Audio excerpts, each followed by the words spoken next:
ഏറ്റവും സങ്കടകരമായ ആ ദൃശ്യത്തിലേക്കാണ് പ്രിയപ്പെട്ട പ്രേക്ഷകരെ ആദ്യമേ ഞാൻ കടന്നു ചെല്ലുന്നത്. ഇടുക്കി ഇടമലക്കുടിയിലേക്ക് വീണ്ടും മൃതദേഹം ചുമന്ന നാട്ടുകാർ. പനി ബാധിച്ചു മരിച്ച 5 വയസ്സുകാരൻ്റെ മൃതദേഹമാണ് ഇടമലക്കുടിയിലേക്ക് കിലോമീറ്ററുകളോളം ചുമന്ന് എത്തിച്ചത്. കടലാർക്കുടി സ്വദേശി മൂർത്തി ഉഷ ദമ്പതികളുടെ 5 വയസ്സുള്ള മകൻ കാർത്തിക്കാണ് മരിച്ചത്. ഇന്നലെ പനി ബാധിച്ച കുട്ടിയെ ആശുപത്രിയിൽ കൊണ്ടുപോയതും ഇതേപോലെ ചുമന്നായിരുന്നു.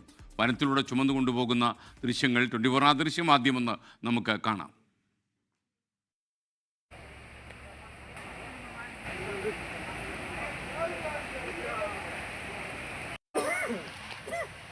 നമ്മുടെ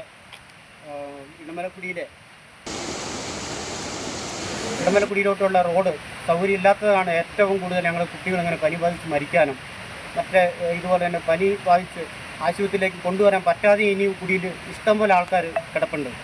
അപ്പോൾ നമ്മുടെ പാതി വഴിയായി റോഡ് പാതി വഴി പോലും ആയില്ല. വഴിയില്ലാത്തത് കാരണം ഞങ്ങൾക്ക് വളരെ ബുദ്ധിമുട്ടാണ്. ഇപ്പോൾ ഇനി ഈ മൃതദേഹം ഞങ്ങൾ ഈ ആനക്കാട്ടിൽ കൂടി 10-13 കിലോമീറ്റർ ഇനി ചുമന്ന് വേണം, പാതിരാത്രി വേണം ഈ മൃതദേഹം ഞങ്ങൾ ഇടമലക്കുടിയിലേക്ക് കൊണ്ടുപോകാൻ. വളരെ ദുരിതമാണ്. ബഹുമാനപ്പെട്ട മുഖ്യമന്ത്രി ഇത് കാണുവാണെങ്കിൽ നേരിട്ടൊരു അന്വേഷണം ഇടമലക്കുടിയിലോട്ട് ഇടുകയും ഞങ്ങൾ ഇടമലക്കുടിയിലോട്ട് നല്ല വഴി വരികയും ഉണ്ടാകും. ഒരു പ്രാർത്ഥനമായ സംസ്കാരമുള്ള ഇടമലക്കുടി എന്ന് പറയുന്ന ആദിവാസി കോളനികളിലൊക്കെ ഉള്ള ഒരു ദൃശ്യമാണ്. ഇവരും മനുഷ്യരാണ് എന്ന് നമ്മൾ ചിന്തിക്കണം എന്നാണ് എനിക്ക് ആദ്യമേ പറയാനുള്ളത്. ഇടുക്കിയിൽ നിന്ന് രാഹുൽ വിജയൻ പ്രൈം ടൈമിലേക്ക് തത്സമയം ചേരുകയാണ്.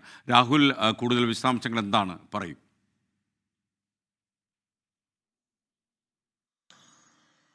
എസ്കെൻ, വാഗ്ദാനങ്ങളുടെ പെരുമഴ എപ്പോഴും ഇടമലക്കുടിക്ക് ലഭിക്കാറുണ്ട്. പക്ഷേ അതൊക്കെ എത്ര കണ്ട് പ്രാവർത്തികമാകുന്നു എന്നുള്ളതിന്റെ ഒരു ചോദ്യം കൂടി ഈ നാട്ടുകാർ ചോദിക്കുകയാണ്. നമ്മളിപ്പോൾ കണ്ട ദൃശ്യങ്ങൾ അതിനൊരു തെളിവ് കൂടിയായവർ മുന്നോട്ട് വെച്ചുകൊണ്ടാണ് ആ ചോദ്യം ചോദിക്കുന്നത്. കാരണം ആ റോഡുണ്ട്, ആശുപത്രിയുണ്ട്, വിദ്യാലയമുണ്ട്, അങ്ങനെ എല്ലാ തരത്തിലുള്ള സൗകര്യങ്ങളും ഇടമലക്കുടിയിൽ ഉണ്ട് എന്ന് പറയുമ്പോഴും അവിടുത്തെ നേർചിത്രം എന്ന് പറയുന്നത് ഇത്തരത്തിൽ ആളുകളെ ചുമന്നുകൊണ്ട് ആശുപത്രിയിലേക്ക് കൊണ്ടുപോകണം. ഏതെങ്കിലും തരത്തിൽ അപായം സംഭവിച്ചു കഴിഞ്ഞാൽ അല്ലെങ്കിൽ ഒരു മരണം സംഭവിച്ചു കഴിഞ്ഞാൽ അവരുടെ മൃതദേഹം ഉൾപ്പെടെ ചുമന്നുകൊണ്ട് പോകേണ്ട ഗതികേടിലാണ് ഇടമലക്കുടിക്കാർ ഇപ്പോഴും എന്നുള്ളതിന്റെ തെളിവാണ് ഈ കണ്ട ദൃശ്യങ്ങളൊക്കെ. ഇന്നലെ വൈകിട്ടാണ് ഉഷാമൂർത്തി ദമ്പതികളുടെ 5 വയസ്സുള്ള കൂടലാർകുടി സ്വദേശിയാണ് ഇടമലക്കുടി പഞ്ചായത്തിലെ 28 കുടികളിൽ ഒരെണ്ണമായിട്ടുള്ള കൂടലാർകുടിയിലെ ഉഷാമൂർത്തി ദമ്പതികളുടെ 5 വയസ്സുള്ള മകൻ കാർത്തിക്കിന് പനി ബാധിച്ച് ഇന്നലെയാണ് ആശുപത്രിയിലേക്ക് കൊണ്ടുപോകാൻ അവർ പുറപ്പെട്ടത്. ഇന്നലെ വൈകിട്ടോടുകൂടി അവർ വാഹനം അന്വേഷിച്ചപ്പോൾ വഴി മോശമായതുകൊണ്ട് തന്നെ ഒരു വാഹനവും അങ്ങോട്ടേക്ക് കടന്നു പോകില്ല എന്ന് ബോധ്യപ്പെട്ടു. പിന്നീട് അവർ ആനക്കാട്ടിലൂടെ